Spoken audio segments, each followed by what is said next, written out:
Sports. We are back. Cam Stewart is in the building. Cam, big one tonight. Cam Stewart from NBA Cup.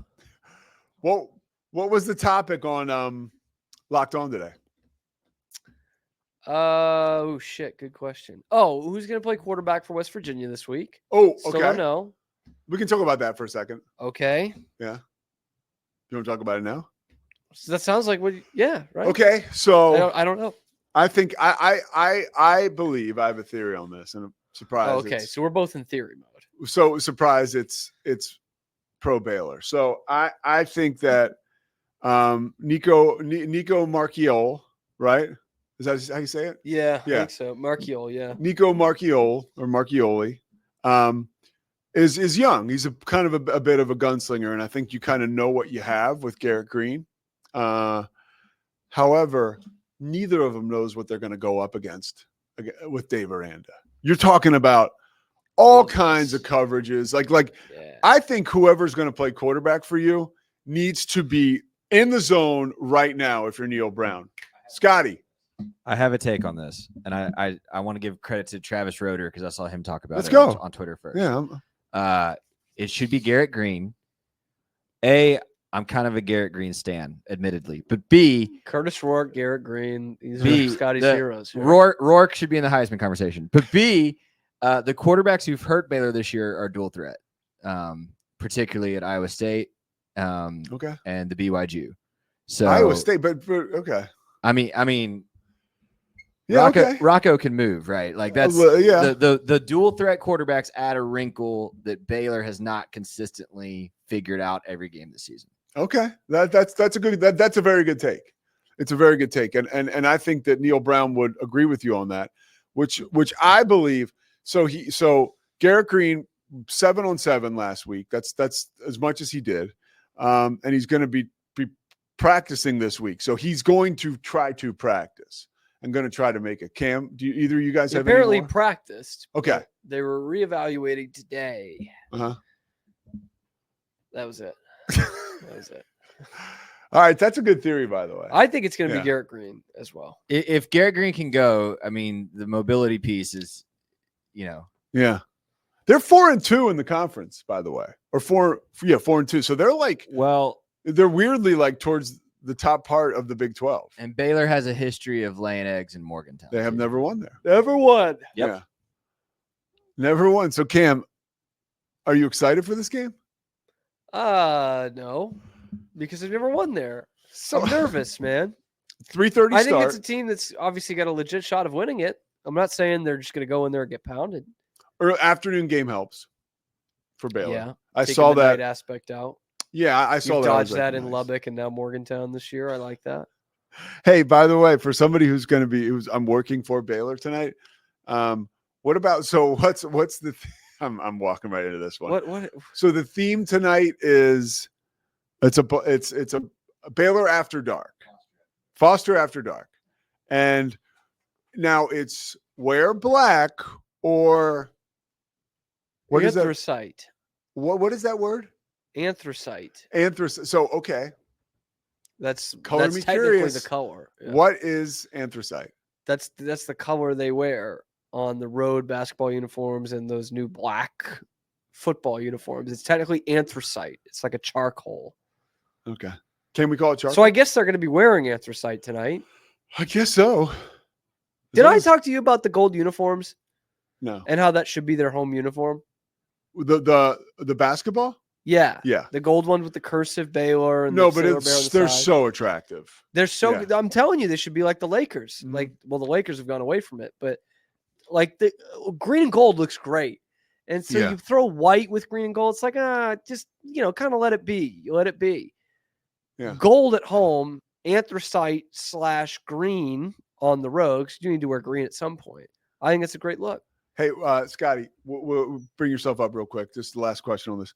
You'll be at the game tonight. What are you? This is your first exposure to live Baylor basketball this year. This season, yeah. Yeah. What do you want to see?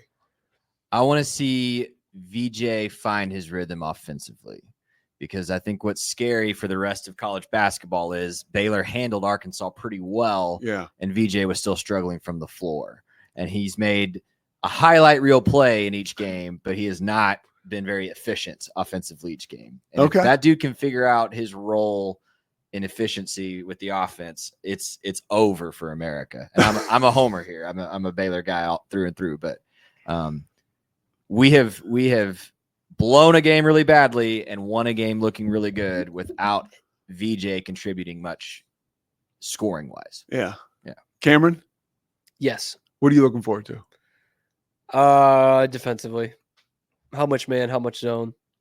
Okay. I think it's a good battleground if they want to like test out, hey, we're like, no matter what, we're playing 30 minutes of man-to-man defense. Okay. You know? Yeah. Sam Houston's not the huge slouch here. I mean, no, they're not. They won their conference last year. What's that conference?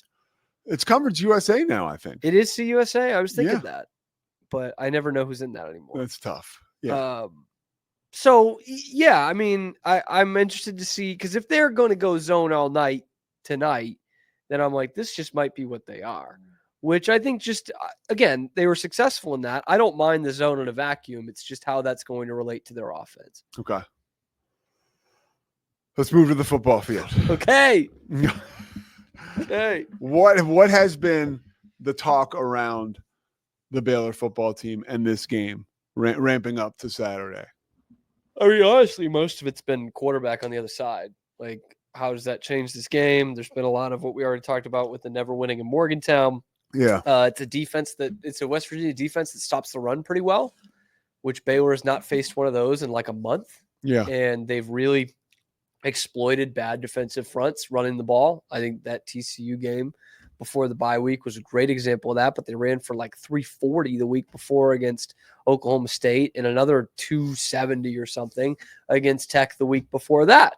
So can this team win when it's all being put on Sawyer's plate?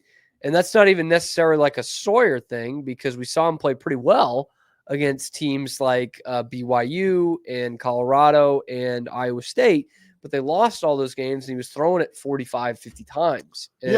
And so especially at that end of that BYU game, like, it was a guy who was tired, man. Yeah. He was back there throwing every time. That's the same thing that Iowa State has run into here recently. Like, yeah, okay, like Rocco Beck threw for 385 yards and 3 touchdowns, but they lost. Mm-hmm. You know, like that. And so, like, that was the Kansas game. And I think with Sawyer, I think the lower or the more modest his numbers are, I think that's a really good sign for the Baylor football team overall.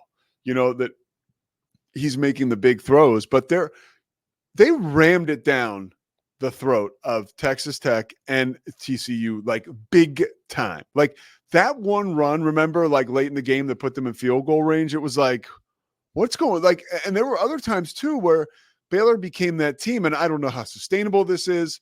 I don't know how wildly improved their offensive line is. Sometimes, you know, the TCU run defense has left a lot to be desired. But yeah. But they were, it's been, hey, we're gonna run it at you on this play, and you just see the line of scrimmage get just movement, and then bully ball, Cam. Yeah. Do you think we'll see that this weekend? No. Okay. I don't think they'll bully this West Virginia defense the way they did the games you're talking about. Yeah, Tech and TCU. No, but what it could be is, we kind of talk about it with Baylor basketball here. What it could be is a chance to strike a balance, because I think this is a good test of, hey, we really like the running backs you've got here. We've liked the improvement of this offensive line, both in pass pro and run blocking. Let's see how it is here. You're not facing the best rush defense in the Big 12, but West Virginia's like in the top 5. Yeah. So it's like, all right, let's see how good they really are. Don't need 250 yards from you. But if I can get 150 from you against a defense like this, with a guy like Sawyer, the way he takes care of the football, I like our chances. So it is about kind of striking a balance this week. They haven't needed to do that the last couple of weeks, even though they did against Texas Tech, right? I mean, Sawyer threw 5 touchdowns and they ran the ball for like 200 some odd yards. It was a pretty good balance. But this is a chance to be like, kind of see the offense come together entirely. Right? Run when you need to run, throw when you need to throw, manage the game when you need to manage the game. This is a West Virginia defense that's good, not great. In fact, they're pretty bad against the pass. So see how balanced you can get. In the name of the game, of course. Yeah. You don't need to continue to run for the sake of balancing when Sawyer's thrown 4 touchdowns in the first half. But yeah. All right, let's pivot. Any good TV? Look, anything you're watching? Big time tonight. We're gonna miss it live, but we do. I'm gonna have to watch it tomorrow morning or something. We are going to find out. We are going to find out who killed Aaron Hernandez tonight. That's not funny. I can't wait. I'm not up to speed on this. Yeah, no. I mean, I kind of know what happens. I kind of know how it ends. I mean, I don't know that I'll come across like an open scheduling opportunity in my personal life where I'll have the ability to finish off that show. Like no. I'm somewhat busy. I'm a pretty busy guy. I have life stuff happening. Like, yeah, there are times when you're just looking to kill a couple hours and watch some good TV, but like, I don't know. That's not good TV. Huh? That's not good TV. Yeah, no. So there's your first issue. It's not. And it's like I just did an interview before your show where we just talked about watching shitty movies, which I do love to do. And I love making fun of it, but it's like the Hernandez thing, like wasn't like it was old. By the way, it was the same thing every week. There was a guy at the Eagles game with a Hernandez jersey on. How about that? It was a white Patriots jersey, 81 Hernandez, and it had the Super Bowl logo on it. Hell yeah, he caught a touchdown in the Super Bowl. Yeah. They were wearing blue in that Super Bowl, but he did catch a touchdown. Yeah, isn't that wild? He opened the vault. On the show the other day with Mosley, some mention of 81 came up, and we were talking about some of the Cowboys who wore that number, and he was like, who's some of the great Patriots to wear 81? And like he has that pause where Mosley's about to say something still, and he's like, well, maybe not Aaron Hernandez. I was like, yeah, Randy Moss, Russ Francis, Aaron Hernandez. He was on this show yesterday. Bethel Johnson, former Aggie.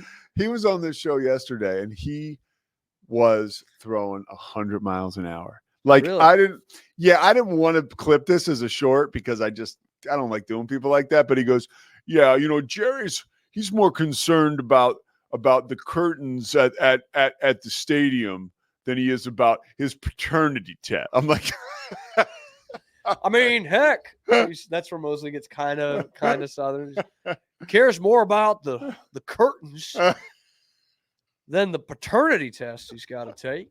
And then he dropped another bomb on me being a Philly guy. The guy, Marcus Hayes, who got shoved by Embiid, yeah. Joel Embiid. Mosley was talking to him yesterday or Sunday at the Eagles game. And Mosley said, hey, anybody attack you lately? Because he knows him, But Mosley said it was like way too soon. Probably. Guy's probably pissed. He said that Marcus Hayes had like this kind of like almost like a press statement of a reaction, like where he gave Mosley was like, yeah, it was just way too fresh. Mosley is great at and he knows Marcus Hayes, like they know each other. Yeah.